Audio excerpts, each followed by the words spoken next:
Sen, wag niyo po i-ano po sa public po ha. Just one question.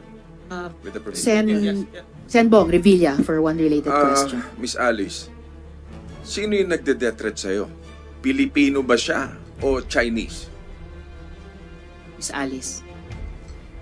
Sen, kung okay lang po talaga na hindi ko po siya sagutin sa public. Sinabi nyo na kanina local. Sinabi nyo na kanino local. So, Opo, local sagutin ang tanong ni Sen Bong Revilla, Napakalayo sinong na local yan? Pilipino ba siya o Chinese yung nagde-death threat sa'yo? Meron foreign, meron local Filipino po. So both. Filipino, malaking grupo talaga. Salamat, Sen Bong. So, nasulat mo na ba sa wakas, sa papel, yung may-ari ng yate at yung nag-facilitate sa yacht ride ninyo? Miss Alice. Sen, pasensya na po talaga for my safety po. No, Miss Alice. Kanina sinabi nyo na. Don't tell me pa sisinungalingan yung sarili nyo. You told us minutes ago, isusulat mo sa papel para mabasa namin yung dalawang taong yon or kung nag-iisang tao yon na nag-facilitate at may-ari ng yate. Do that now. You said you would do that. Opo, Sen, hingi lang po sana po ako ng malaking tulong po sa inyo na isusulat ko po pero wag niyo po Sige. po sa public. Okay, Isulat mo sige. na. Sulat mo na. Huwag mo na kami turuan. Tsaka yung pangalan ng yate, kung alam mo kung ano yung pangalan ng yate. Dahil sa pagkakaintindi ko, lahat ng mga yate may mga pangalan yan.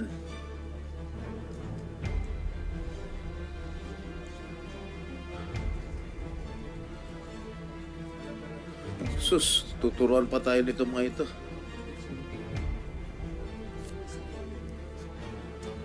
Madam Chair. Before Sen JV, yan, Miss habang Alice, isulat mo na para makasunod yung ibang mga tanong. Sen JV. Ni Alice, again, I'd like to reiterate that she narrate her escape story because I think this will be very vital in this investigation. Kasi po dito natin maikukumpara eh. No? This will be able to compare and confirm some of the previous information that we got from other resource persons. Siguro maganda ho talaga man-narrate niya itong kanyang escape story muna, Madam Chair. Salamat, Sen JV. Amin na yung papel, Miss Alice. Pakikunin sa kanya. Sen, wag niyo po i-ano po sa public po ha.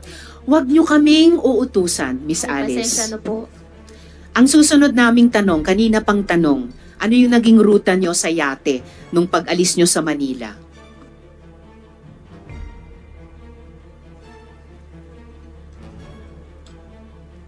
Pag-alis po namin, nauna po kami doon sa yate po. Tuloy mo lang. Pagkatapos po, may sinakyan po kami sa malaking barko po. Mula yate, lumipat pa kayo sa malaking barko? Hindi po siya yes po, malaking barko po siya. So, mula yate sa malaking barko. Saan banda kayo lumipat sa barko? Madam Chair, as much as gusto ko pong sabihin pero hindi ko po alam yung location, basta puro dagat po. Ganong katagal mula umalis kayong Manila na nakayate na lumipat kayo sa malaking barko? Few hours lang po. Ilang oras? Hindi ko po maalala to be exact kasi lahat po ng cellphone po namin nung pagka ano po namin doon sa tao, wala na po kaming phone. Sinong tao?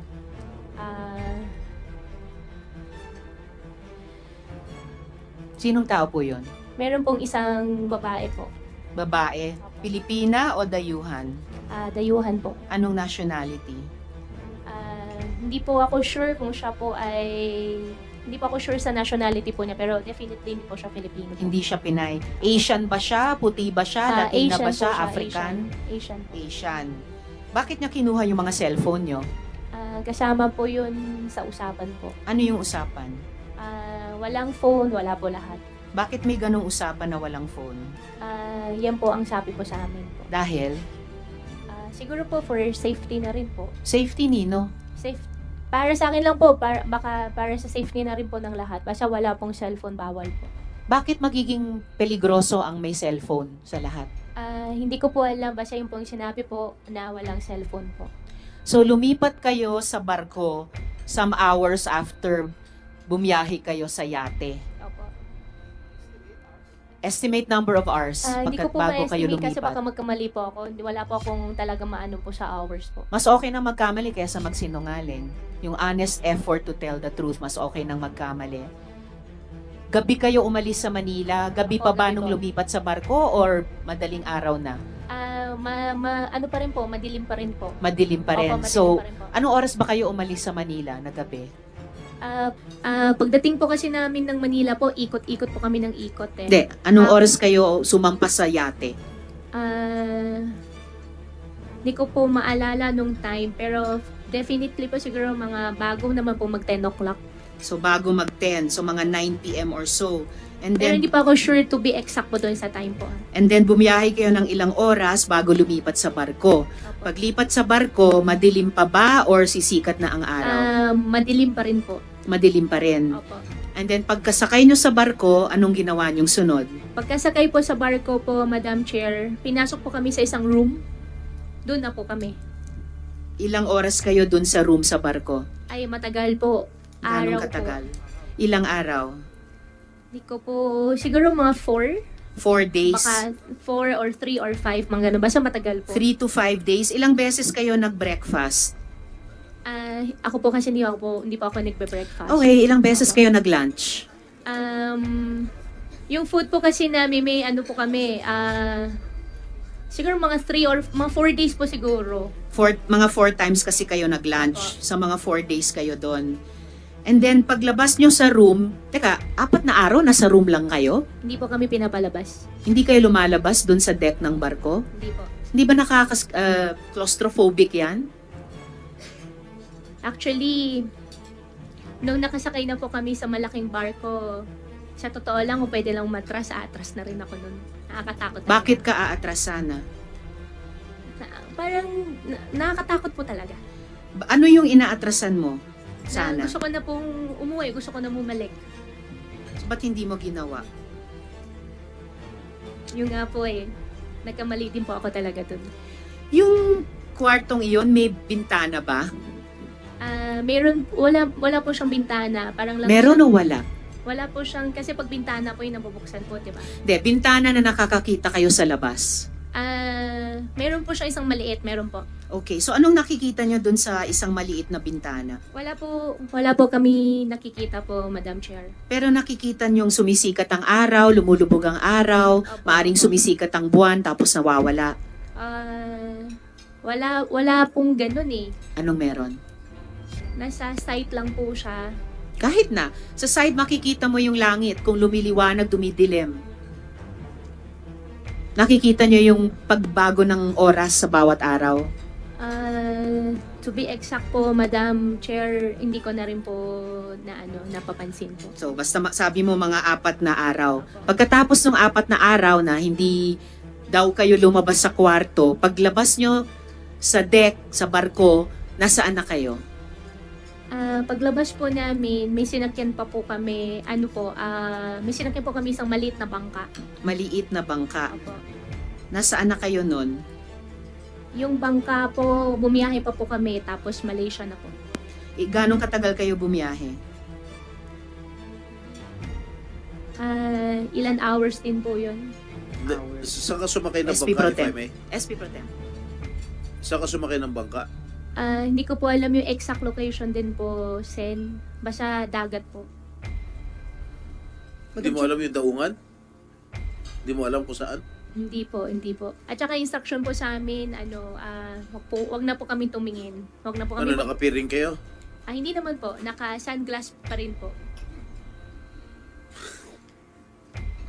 Salamat, SP Pro Temp. Bago si Sen Joel, tatanungin ko sa inyo, sunod, sino yung mga Pilipinong tumulong sa inyo sa bawat yugtong iyon? Mula yate, hanggang barko, hanggang maliit na bangka, papuntang Malaysia. In Sen relation Joel. lang, Madam Chair, doon sa big boat, Guwawaping, doon sa big boat, ilan kayong magkakasama doon sa big boat? Doon sa big boat po, 3 lang po kami. Tsaka isang babae po na foreign. Chinese na. Chinese pala yung kasama. Hindi po siya Chinese kasi ang conversation po namin English. So Okay. hindi po siya Chinese. Okay, hindi siya Chinese pero Asiana siya, di ba? Asiana Sinabi po mo siya, kanina. opo. So kayong tatlo lang doon sa maliit na kwarto na sinasabi mo? Opo. Kayo ni Sheila tsaka ni Wesley. Opo. Kayong tatlo lang yun nandun. Opo. Thank you. Salamat, Sen Joel. So, Miss Sheila, sino yung mga Pilipinong tumulong sa inyong makasakay sa yate? Sinong mga Pilipinong tumulong sa inyong makatakas sa Pilipinas? Madam Chair, walang tumulong po ni isang Filipino or Filipina. Wala So, po talaga. yung walang Filipino na tumulong sa inyo. So, yung nag-iisang taong isinulat nyo sa papel, yun lamang ang tumulong sa inyo.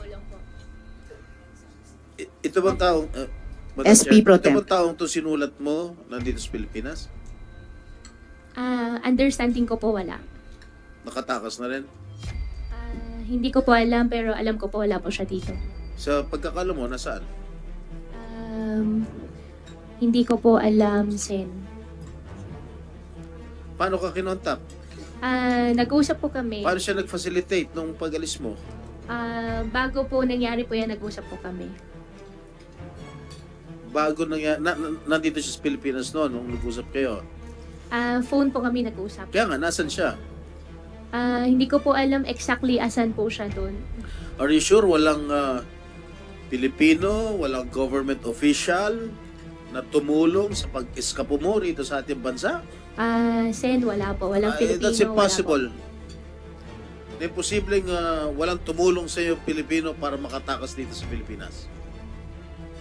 Pero Sen, wala po talaga. Ang galing naman itong Chinese na ito. Ha? Wala po talagang na kinuha, na nag-arkila ng yate, dinala ka sa kung saan man yan, kung sa Malaysia o sa Indonesia, itong tao lang ito nag-facilitate sa'yo na walang tulong ang mga Pilipino? Wala pong tumulong, wala pong nakatulong po na Filipino po, Sen. Napakasinungaling. Salamat, SP Pro Temp. Meron ka bang binigyan ng bribe, Miss Alice? Kasi narinig ko, pakinggan nyo narinig ko ang Zoom. Have you bribed any government official para dito sa pagtakas nyo sa Pilipinas? Wala po. Narinig ko yung halagang 200 million. Wala po. Wala Ibang po. halaga? Wala po. Wala po akong alam na may ganung amount. Wala po.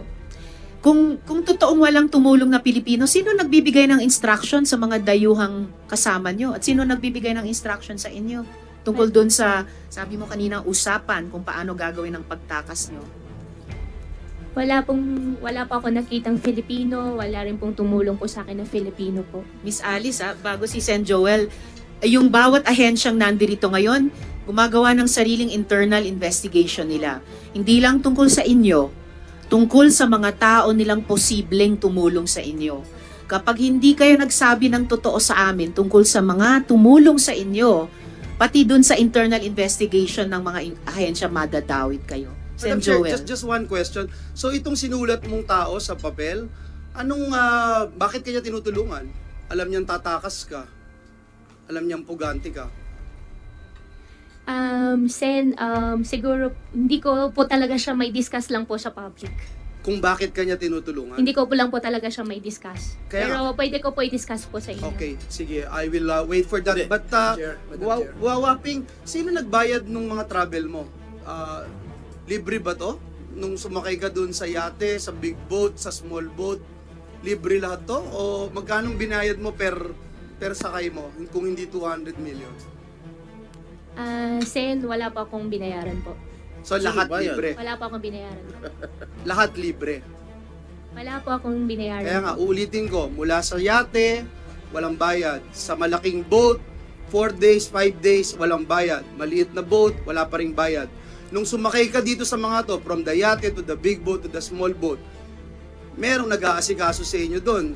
Yung pupunta sa, pag saan ka uupo, saan ka sasakay, kung sakaling tumaob, merong life vest, etc. Ilan tong mga tao na ito? Sa yate muna.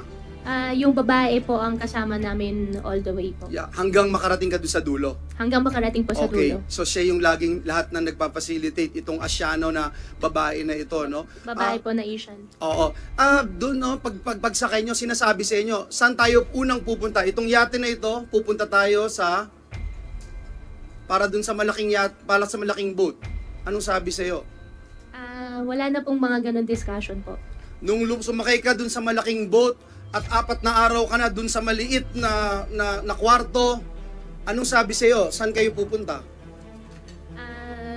Bago po kami pinasok po doon sa maliit na room po, sinabi po sa amin, between 4 to 5 days po makakarating po. At saan kayo pupunta? Meron po siya na-mention po pero hindi ko po matandaan, pero not our country na po. Guwawaping, hindi naman po pwede na hindi mo alam kung saan kayo pupunta. Ikaw na nagsabi, gusto mo nang bumalik. Hindi po pwede yun na hindi mo alam saan kayo pupunta. Sen, pasensya na po talaga. Pinipilit ko na rin po yung sarili ko na ilabas po lahat, sabihin po sa inyo. Sana rin po na humihingi din po ako ng konting unawa din po sa inyo na paniwalaan nyo rin po. Wala po kang kaso na isinampa sa'yo dito sa pagtakas mo mula dito sa Pilipinas papuntang ibang bansa. Kaya siguro maintindihan mo rin kami. Pagkatapos mo kaming takasan, siguro maintindihan mo rin kami na mag-apila kami sa iyo, na hingi ng katotohanan. Alam mo kung saan kayo pupunta. Alam mo kung saan ka, ano yung talagang destination mo.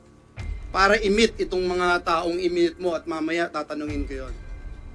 At saka Miss Alice, sinabi ni Miss Sheila noon, ikaw ang nagsasabi kapag aalis kayo at saan kayo pupunta. So alam nga namang pareho kayong di nyo alam kung saan kayo pupunta at okay lang sa iyo.